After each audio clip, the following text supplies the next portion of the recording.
All right, we're going to go ahead and get started. Good afternoon. My name is Christian Davies. I'm the Gene Jones Director of Public Programs here at the Nevada Museum of Art.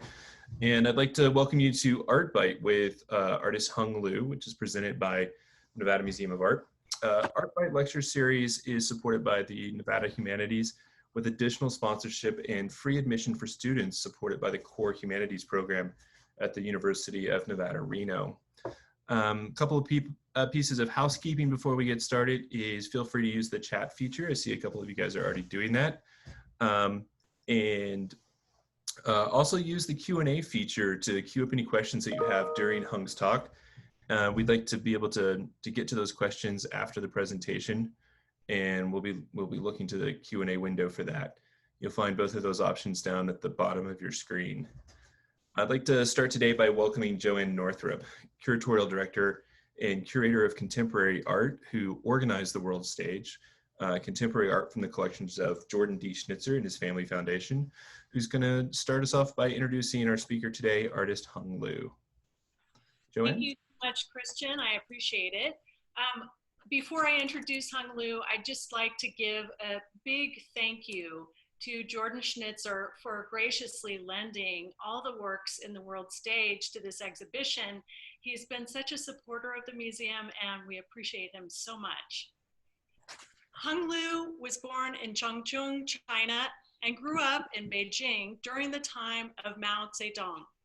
After finishing high school in 1968, she was sent to the countryside for 4 years during the Cultural Revolution, where she worked with peasants in the fields 7 days a week. During this time, she photographed and painted these people, and they remain the subjects of her paintings today.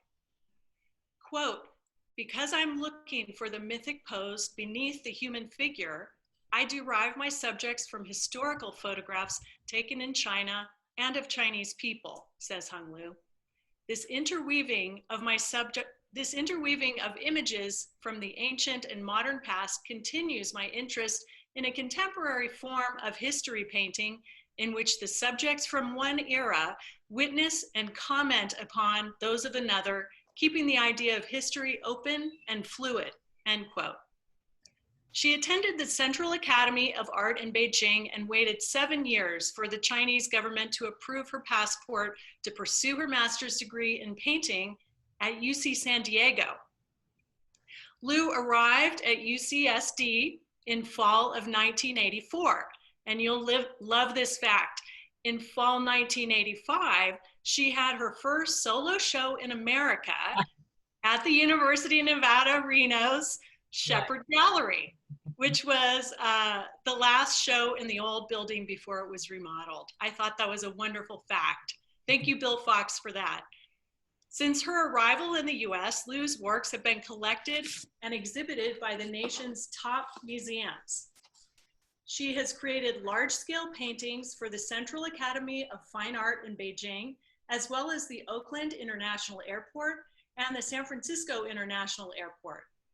Liu has twice received prestigious fellowships from the National Endowment for the Arts and the Joan Mitchell Foundation.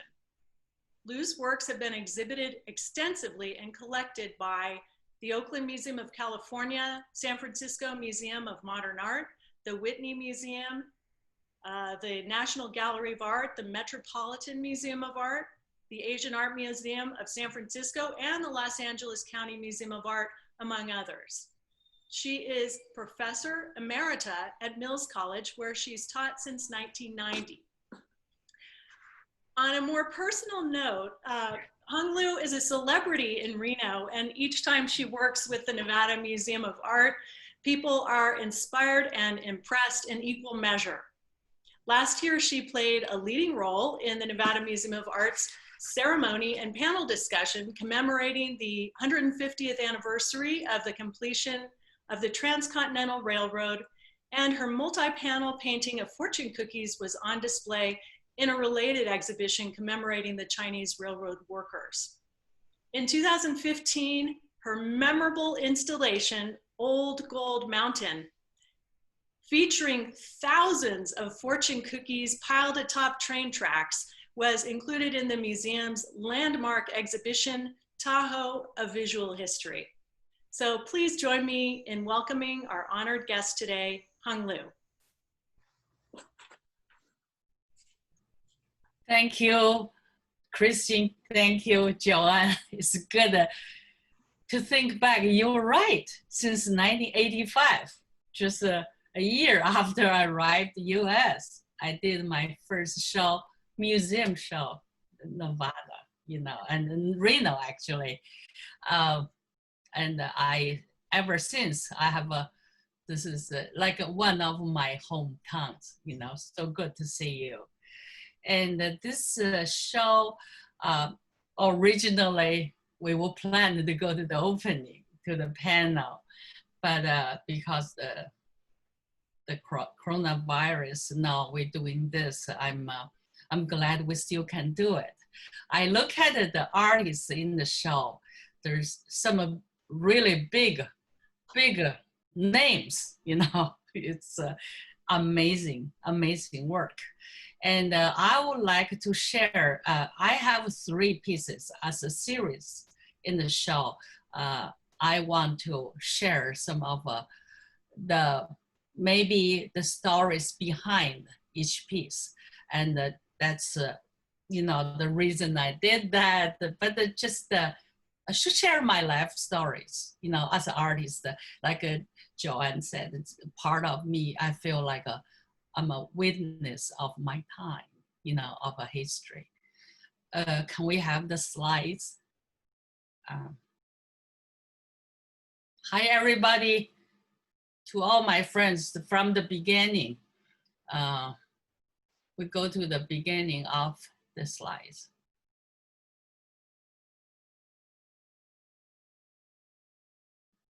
The very beginning. Can you go to the beginning of the slide? This is the Oakland Airport piece, but that's later. Hi, everybody, wherever you might be. Here's my greeting to you. Can we go to the very beginning of the line? Oh, yeah, great. The piece, the 3 prints I have in this show is called official portraits. Can we have the first slides? This is a series, the big series titles, official portraits. First one is called proletarian. The second one is immigrant. And the third one is citizen. And prior to the official portraits, that's I did. We can go next to the next one. I did a series called unofficial portraits, also at Sharks Inc. in Lyon, Colorado. This is the first one. Unofficial is a maiden, a young girl. The second one is a bride, and it's like a different stage of a woman's life. Maiden is at home, still a young girl, and is somebody's daughter, and then becomes a bride, becomes somebody's wife, as if that's the sequence. But third one, instead of another becomes mother, grandma, I did the third one's martyr, which is one of the women fighter in the resistance to when Japan invaded China during World War II. So even women, walk out their little, from family to just being a mother, a wife, or out there to fight the war. So it's a tough woman, and that is unofficial. But I did an official portrait. Let me probably share something with my experience. Next one is was the first one, my official portrait. Next slide, please. It's because I gone through Cultural Revolution. In Chinese, the full name for Cultural Revolution is called the Proletarian Cultural Revolution, meaning all the proletarian ideology to wipe out the non-proletarian anything from art, literature, philosophy, anything you name. So I'll show you a few images like the big red guards gathering in front of the Tiananmen Square. The next one, like marching, you can see the propaganda billboard, and with Mao Zedong's red book, and anybody who had a property, authority, like publicly humiliated and like this, and even physically abused. This is really common at that time. Even my school, playground, the teachers, the principals, anybody put on the spot.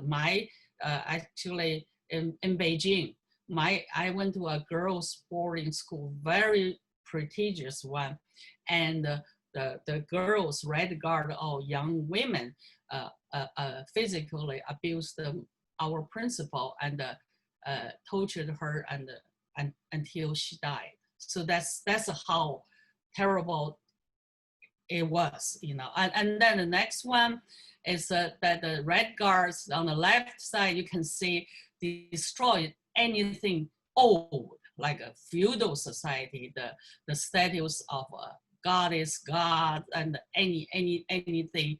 And then the right side is the burning books. I remember somebody, a famous writer, said if you burn books, it's not too far from burning human beings. So the next one is that's that time the propaganda painting, Mao Zedong in front of Tiananmen receiving red guards, workers, soldiers, peasants. You can see that revolution, it's going on. Red China, all the stuff. And then next one, it's this is a photograph historical of me in front of a big mouse painting. Okay, and the next one, it's when I was Joanne talked about the Cultural Revolution started 2 years after, and all the city, the Red Guard destroyed everything, burned the books, then and we had to have a place to go. All the so-called you got bad education, so we were sent to countryside, military camps, military farms actually, and then I was sent to the countryside for 4 years. Next one, this is how millions of my contemporaries, sent by train, by bus, by any, just sent out all over to the remote place, some as far as the Inner Mongolian, just sent out to be re-educated.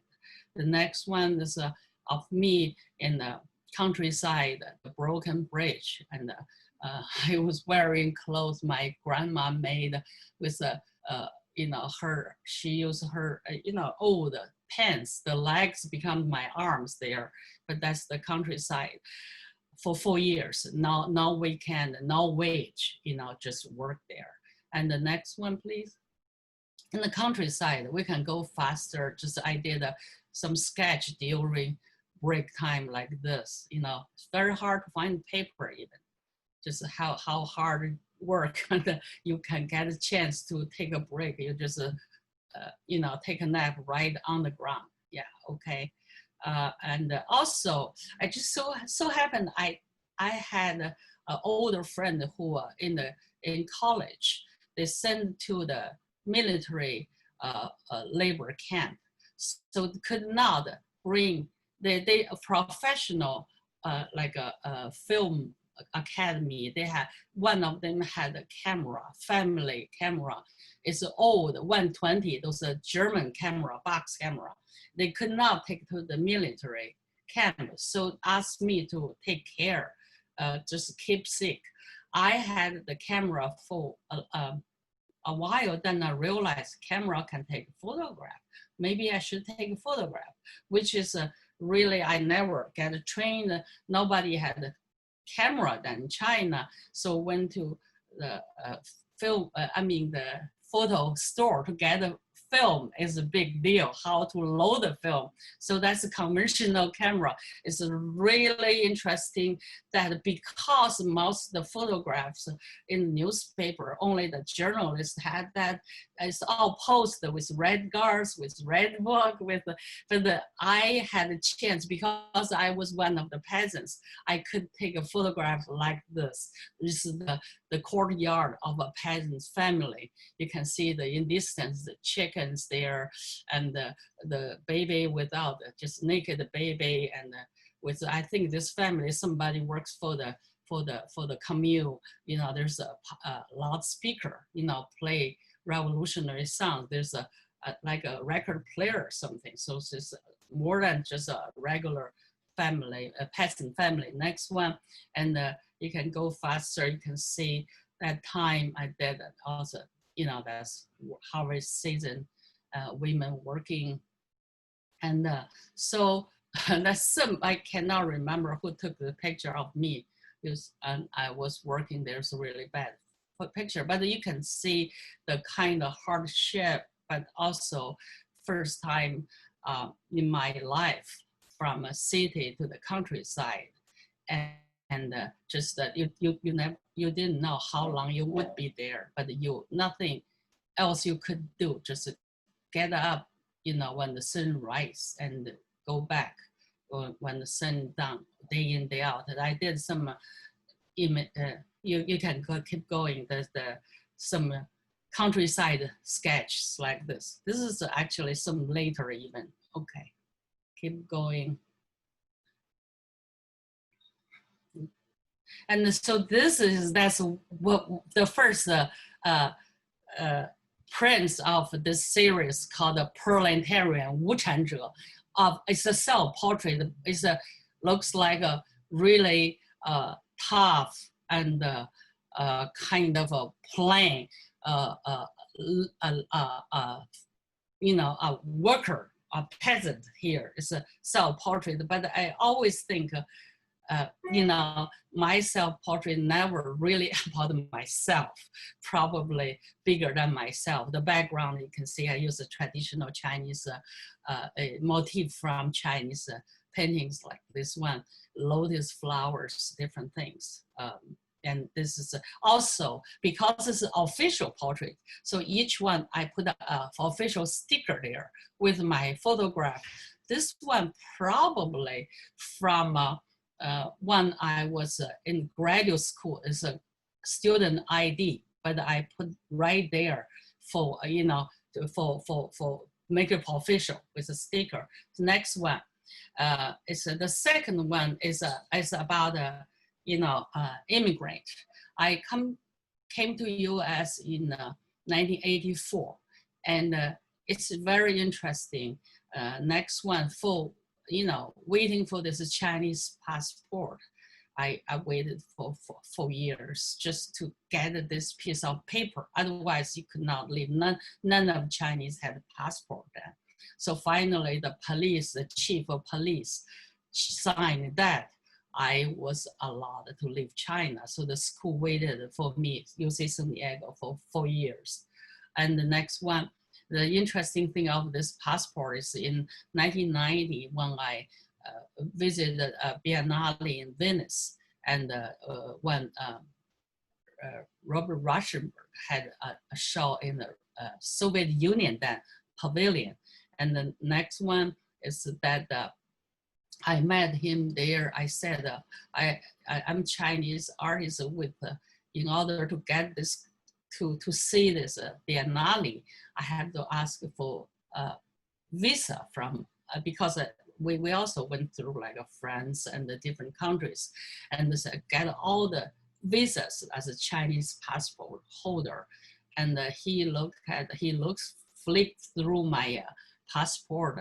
He saw really all the stickers, and he said, well, this is, I said, can you sign my passport? And he said, wow, this is serious. He said, okay, this is your passport to the art world. So this is my Chinese passport. And the next one is, I finally got a green card. And the name of the green card then called a resident alien. So I thought it was really very oxymoron. On one hand, I'm legal, I'm a resident, but on the other hand, I was alien. But I just recently heard Trump use the word aliens, you know, so I felt like an alien. I thought is that alien? Who's the alien? So you can see I changed my name and birthday, the whole thing. Also play the next one on the scale of the green card. You cannot carry in your wallet. It's a huge billboard thing. Again, this is self-portrait, supposedly. It's me, but also I don't think it's a self-reflection. It's about me. It's maybe for many aliens who came to this country, different time, from different parts of the world. So the next ones, that's all in 1988. I did a whole installation called the Resident Alien. You know. Okay, next one. And that's where the second portrait in this official portrait is called Immigrant. Yimin is the interesting thing here on the left lower corner. I put another sticker.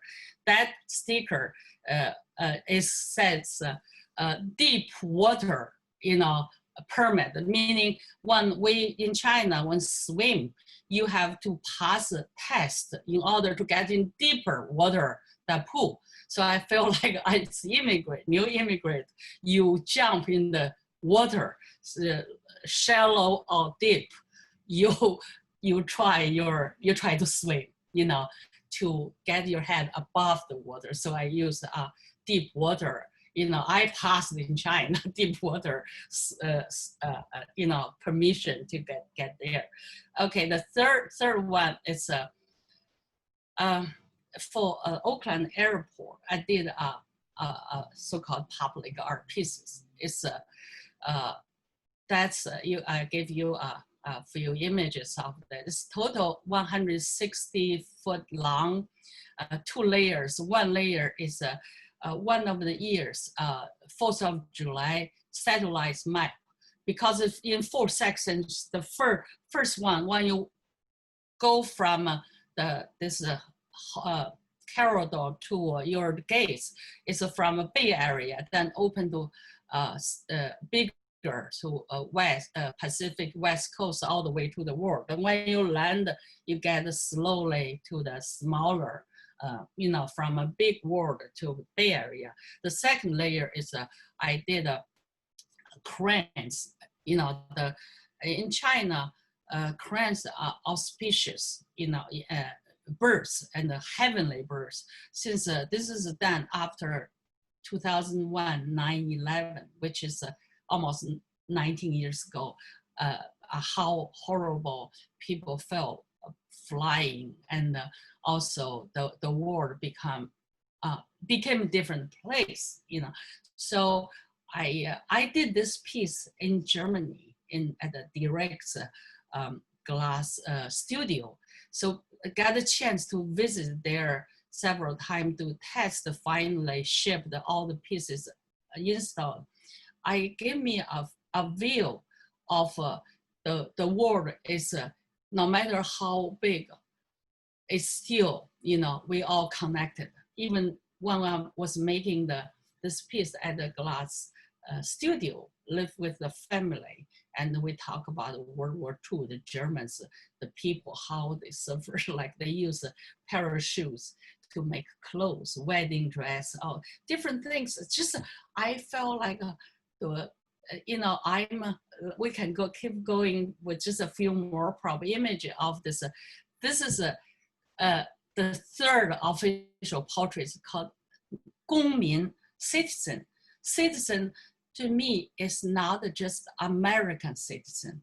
That moment I felt like I need to be a world citizen. It's for humanity, for the whole world. I also older me. I remember this image based on a photo of myself in I think by the Rhine, you know, by the Rhine River, and in Germany. And then I feel like, you know what, I should, you know, I should be a world citizen, you know. And so that's the whole story after these 3, you know, official portraits of myself. And then the next one, I just want to share quickly my latest work. We can go fast. Besides doing Chinese, you know, images of Chinese, like this one remind me of myself in the countryside. Then last 5 some years, I started mainly focus on Dorothea Lange's photograph of you know, people during the Great Depression. Like this one, we can go faster, and all of this based on Dorothea Lange's photographs.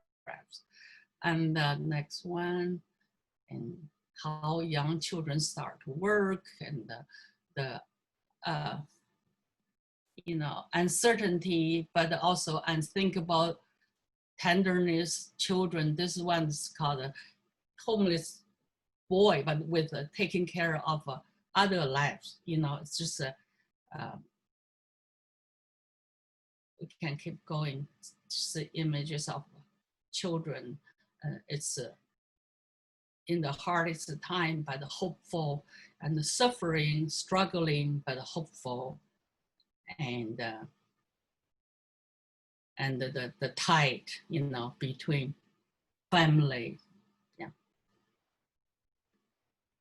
And this one I like because the 2 children looking a different direction, you know, looking back, looking at the future. So just, I guess that's the end of it, right? Is that true? That's the end? Yeah.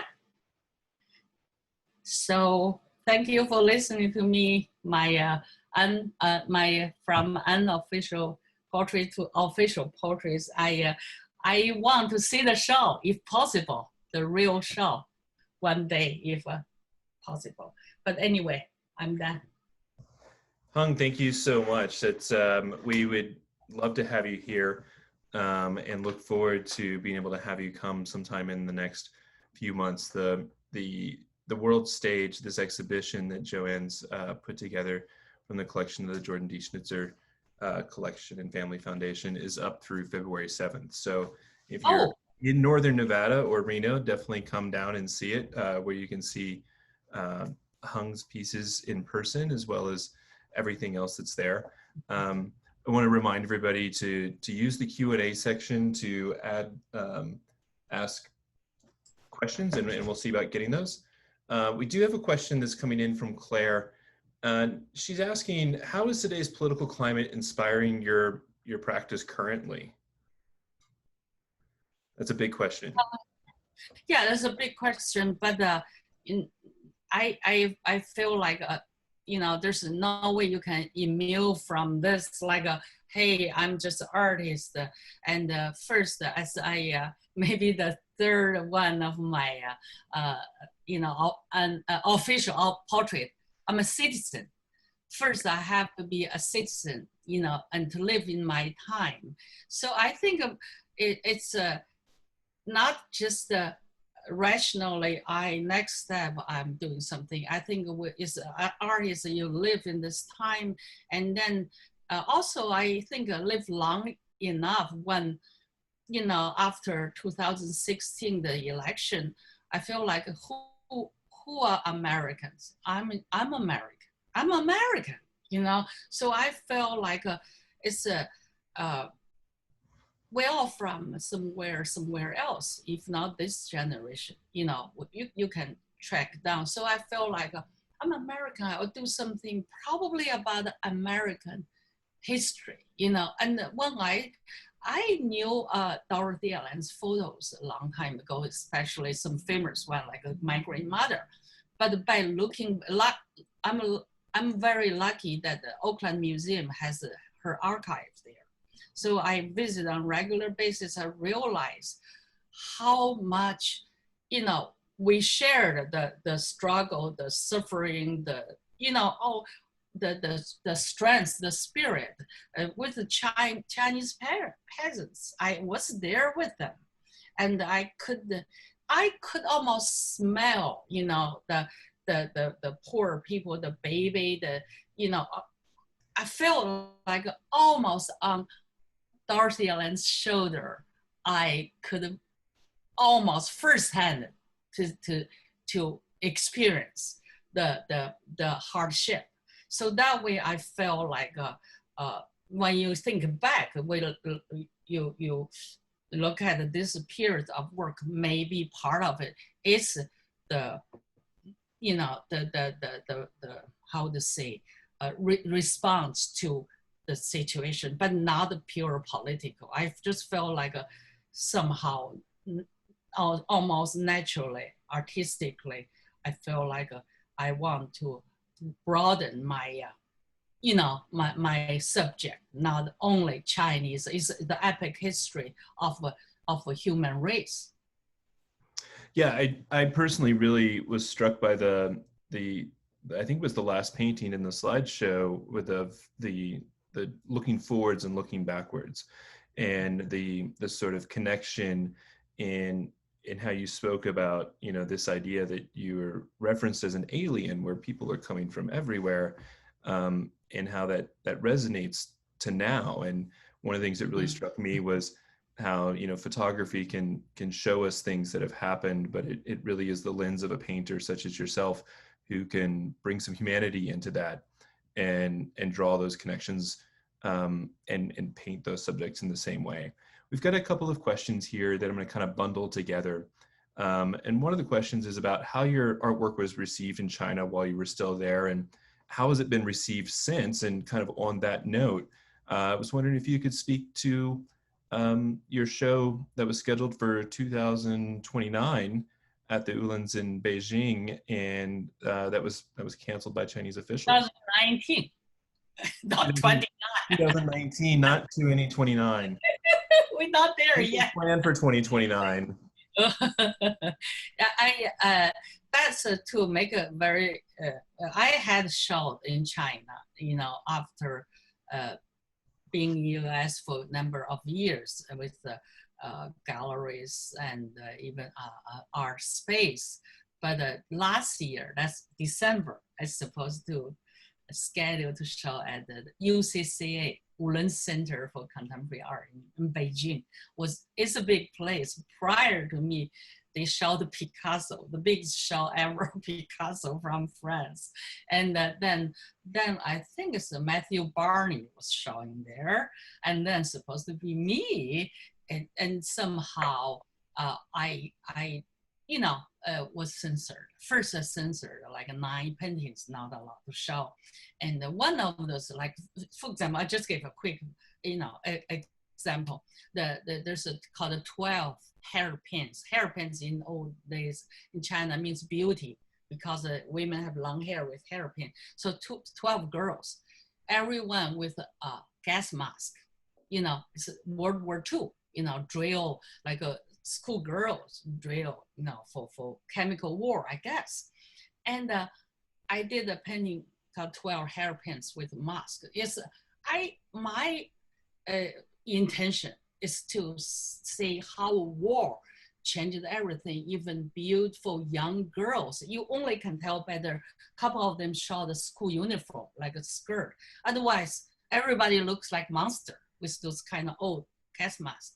That's kind of anti-war maybe statement, but that one was, you know, first rejected, and I said, why?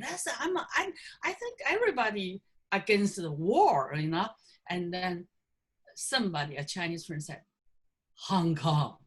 Then, oh, I didn't realize.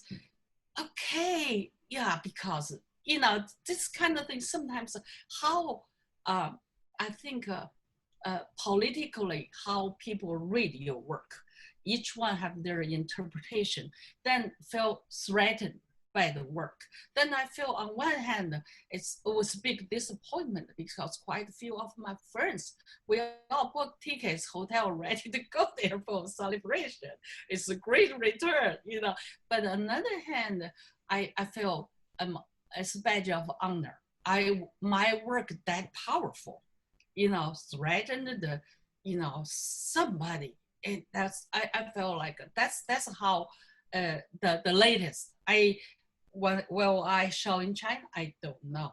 But I feel like I just continue to do my work. It almost, it doesn't matter. Yeah, and there's such a, this was a comment that I had read, but there's such a tenderness in the approach, but also a real sense of empowerment by putting this, you know, the beautiful subject matter into a gas mask. It empowers that subject to be a force against those oppressive powers. And this is coming in a couple of different ways, but can you talk about your work in your context in the art community at large, as far as which artists do you feel an affinity with from a more localized, you know, Bay Area or Western United States context to in even more, you know, international stage? Thinking about artists such as Ai Weiwei, Chinese artist who's also faced censorship, or even perhaps Mildred Howard, who's also won view in the same gallery as you in the World Stage exhibition at the Nevada Museum of Art. That's a good, very good question. I can have we don't have time because I have a whole list of so many artists. Actually, Mildred is one of my dear friends. I admire her work. All those years, she used different media, and actually, we just talked this morning. We on a lot of things together, different shows, and actually, I modeled for her. For one, she used women of color to model for Victorian dresses. Hilarious. It's on view in the World Stage, so if you come and visit the exhibition in person, you'll have to take a look, and I won't tell you what color dress you're wearing in it, but you're on view right next to your I know it, but you know what? We supposed to be on the same panel, Mildred, right? Yeah, we talk about it. We're going to Reno together. That was way before everything, you know, like this. But like Mildred Howard, like, you know, we recently did something together, like also with Enrique Scoya. And you can see young artists like Lava Thomas, of course. There's a you know, dear friend, but also wonderful artists like Carrie Mae Williams, you know, like, you know, Carrie James Marshall, Dawood Bay, and you name, there's a Chinese artist like Zhang Xiaogang did a Bloodline, you know, of a family, you know, under the, you know, the government, the socialist, in the socialist system, what, you know, what it like. And Liu Xiaodong, Yu Hong, you know, and you can name many, I can name many artists, but also a lot of artists.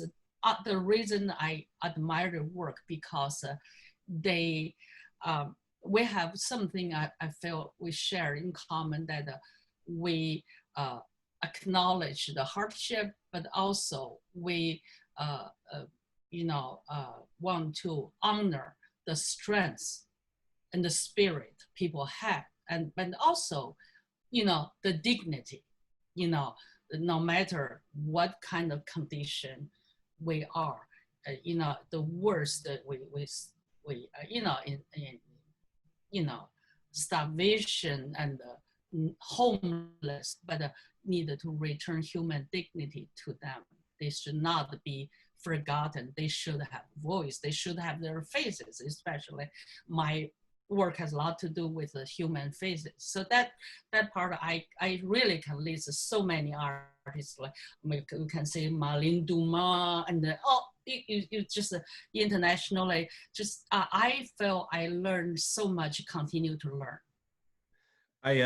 That something you were just saying there, and thinking about you know, how artists portray people, and a lot of the artists that you just referenced are definitely portraying people of color and portraying people who have faced hardships and sort of bringing that sort of systematic oppression to light. There's a question that came in from Santa Fe, New Mexico, from somebody who's watching us today, who wanted to ask specifically about the many colors that you use to paint skin tones and skin, particularly thinking about the series of paintings that you showed at the end based on the Dorothea Lange photographs. Does it reflect on at all on how we're facing today the unequal treatment of color? Are you bringing color and making choices and bringing those black and white photographs to life as a means of touching on that at all? Of course, so far all I have seen Dorothea Lange's photos are black white. You know, the olden days, my photos are black white. Yeah. And when I do painting, I feel like not just I imagine what the skin color should be, a white person's skin color, black or Asian, or imagine the clothes, all that stuff.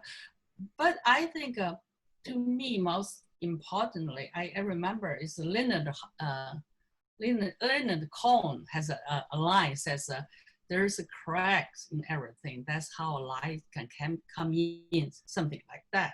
So I felt like I want to crack all the darkness, you know, and especially when I do a face, 6 foot, you know, square, big face, I felt like instead of just a copy of face, I like almost like doing called topography, you know, like a human face is a whole, you know, it's so rich. There's a valley, there's a mountain, there's a river, it's just amazing when I really look into it. And there are some even baby's face.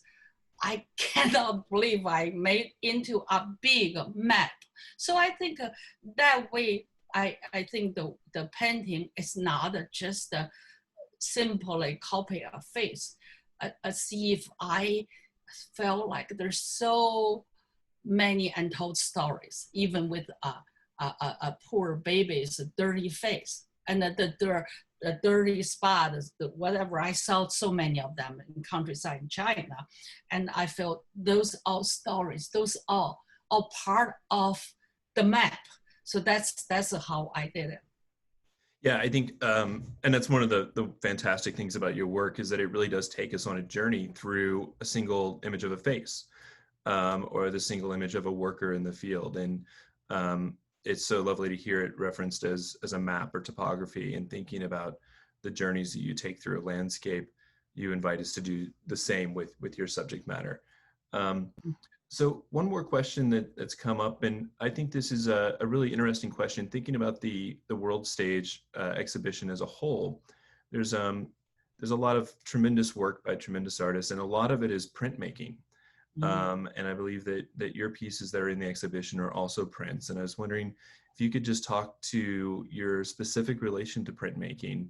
You know, you touched on photography, and those of us who are lucky have seen your large scale paintings, which are vibrant and textured. But what part does printmaking play in your practice, and what's your relationship with it? That's also a great question. When I was in Central Academy of China as a graduate student, I remember that time, that's late 70s. And it's every department so strictly divided. Oil painting department, Chinese traditional painting department. Under that, there's a landscape, figurative, you know, a bird and flower. I mean, this is your category, you know, your field. So I feel like here you don't say, I'm a painter, I'm a sculptor, I'm a, you know, sometimes mixed media. You can do all of that as artist, but I feel like over the years I've done printmaking with various print shops, work with many master printers. This this series shot that I made with the Bud Shark at the Shark's Ink in Colorado. And I was, each time it's a learning process, because no matter lithograph I had done before, but every time, because I don't practice every day, every time I need to refresh myself. But also I want to, that's very clear, I want to do something different than last time I did with this at the particular print shop. And then sometimes etching, there's so many ways, to do it. And one print shop, Paulson Fontaine Press, I went there, they said, etching, I'll show you other artists.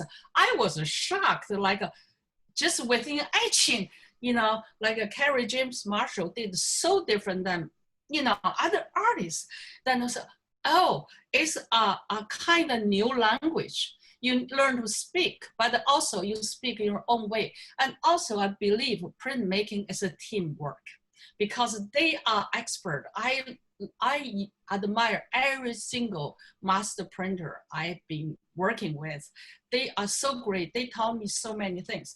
You just have, as an artist, you go there, no matter how big you might be, just put yourself in a little, students, like, show me, I don't know. Sometimes I could ask unreasonable, can you do that? Once I asked one print shop, said, I want to make this big, so they have to put two, plates, etching. Said, that's doable. I said, oh, that's very encouraging, doable. But anyway, I each time, I learned so much to work with them closely. So that's the great things, the challenge, but also get out your comfort zone, whatever you say. All the years I was teaching, we push students, graduate students, get out of your comfort zone. But I think it's good all the time to out of your comfort zone, your studio that's safe, that I'm totally in control. But there you learn so much each time, so different. Yeah, and it's, again, that's one of the things that's fantastic in the exhibition, is just seeing the way that so many artists have used the medium of printmaking in so many very different ways. Some that reflect their practice, and some where they've been told that it's doable and they've gone far beyond doable. Absolutely. Yeah. And it's a great point as well, just that it's such a collaborative thing. There are print shops all across the country that have very, they have their specialties and they have their own realms of experience, and it's really great to see your work in print. I have a question for Hung, if I may. Yeah, absolutely, Joanne. Interrupt here. Hung, I was wondering, you're famous for the beautiful technique of the drips on the front of your paintings. And was it difficult? Did you ever achieve that in printmaking? It's obvious you did, but was that must have been challenging. Could you tell us about that technique? Oh, yes, thank you. In my painting, it's scary too, because I think you want your work, you cannot totally make everything under control. You want to surprise yourself. Painting like linseed oil, sometimes painted a perfect face, and then if I wash it the next day, I return, the gravity did some great work, but it's scary. In printmaking, once I remember a while back with the Paulson Press, Paulson Fontaine, used to be Paulson Bud Press in Berkeley. And I said, they suggest, actually, you did a lot of wash. Do you want to do that? I said, absolutely, how? And then they said, use acid to wash a plate, and first they gave me like a tiny jar. I said, no, I need a lot of acid. So use brush, stand up the plate and the wash. It's fun because acids change the copper plate into a different color, and it's just like, oh my God. Then you put together with other plates, and that was, I remember I screamed with bud shark, I remember this is a lithograph, different. Still, you know, I felt like, so what? Let's do it. Like, let's just splash the, you know, the wash there, see what happens. The worst thing is like you destroy some part of it. Maybe that's part of the deal, because my image are based on historical photograph. It's a kind of a dissolution of history. Some part is missing. It's not everything in focus. So it serves the, you know, the purpose. So that's also liberation. Also, I really appreciate that the master printer allow me to do that. Use so much their acid to wash the blade. Yeah. I thinking about printmaking in the collaborative nature, it really, you know, makes me wonder if you've been a teacher for a very long time at Mills College in the Bay Area. Can you talk about your career a little bit, and what's one of the more rewarding, or what's the most rewarding part of teaching? I think that it's in Chinese we have a phrase called 教学相长, meaning you teach, you also learn the same time. I really believe so. My case, even more so, that another layer is about you know, language. English is not my first language. Even just, for example, a group of graduate students, if I'm on 12 committees and I will meet with them, one subject is about the Mormon, the religions. From I have to hurry up, you know, do my homework. Mormon, I heard about it, but what about it? You know, what about the work? You know, and then there's somebody talk about the 60s, the Woodstock, for example. And then I was not here, Woodstock, you know, just like also it's really, it's not just about art. Art never just for art's sake. It's had history.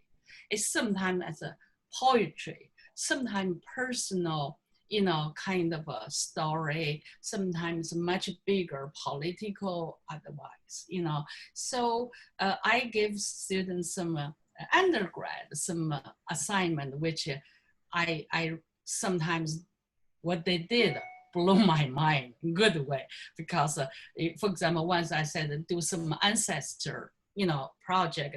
This is undergrad, and the students, some trace down, they come from Europe somewhere, and they did a map and did something. There's one particular student, Japanese American, did a painting of herself, you know, pushing this barbed wire, seeing through. There's a campfire with a few older people. I said, what is this? She said, my grandfather was sent to the internment camp during after Pearl Harbor, you know, and that's his watercolor in the camp. And she looking back into it, that was a great history lesson to myself and the classroom. And I just, and later on, actually, there's a Japanese American museum in LA. I introduced her grandfather work to the curator. Actually, the grandfather's watercolor in the shop, you know, that was many years ago. So this kind of experience, I always feel I learned so much from my students, from teaching. When I prepare a lecture about, for example, if you say self-portrait, what is self-portrait? Who's self-portrait? How? So, you know, there's so many different ways to approach. Just many things.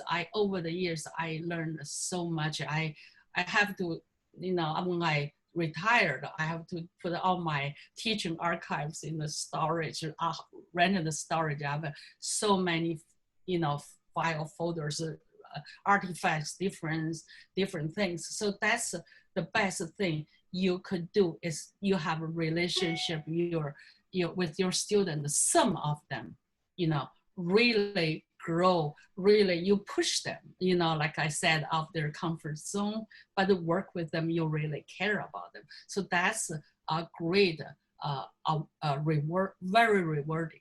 I still have great connections with a lot of them. They have babies. They said, "Hey, grandma, here's your new grandbabies." You know, and some mainly their achievement, no matter in Iceland, in New Zealand, in Monica, you in Rome, Italy. I know you're there. So anyway, I just felt I'm so lucky. That's one of, maybe one of you very good, if you say jobs, in the world. Yeah, I just keep coming back to that sense of looking forwards to looking backwards, and how that teaches us so much, and that relationship that your work creates for us. I think we're just about out of time here, but I want to thank you again so much, Hung. This has been a really special hour. I look forward to you being able to come back and see us. I'm seeing one last comment here that I just want to pass on, because I don't know if you're able to see it. It's not a question, but a thank you, which I think is totally appropriate. This is from Nanette Hung Lu. I've always appreciated your visits to Humboldt State University and the time you spent working with us in, I think, maybe 1992. You had a significant influence on how I approach work and interpret my own Osage culture today as a professional artist and writer. Thank you. It was a pleasure to learn from you again today. I'm not going to be able to pronounce the Osage word that was used, but the message is thank you with much respect from Nanette. I would definitely say thank you again. The audience is definitely agreeing. Thank you for being yourself and for teaching and for sharing so much with us. Joanne, thank you as well for organizing this wonderful show. And joining us here today. As a reminder for everybody who is here, the exhibition, The World's Stage, Contemporary Art from the collection of Jordan D. Schnitzer and Family Foundation, is up until February 7th at the Nevada Museum of Art here in Reno. If you're able to, definitely come and view the exhibition, where you'll find Hung's work, Mildred Howard's work, and the work of so many other artists in a really fantastic setting.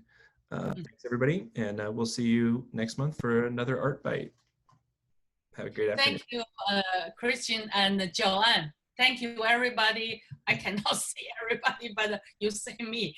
And good luck, and let's get through this. Okay, bye-bye. Let's get through this. Thanks again, Hung. Bye. Bye.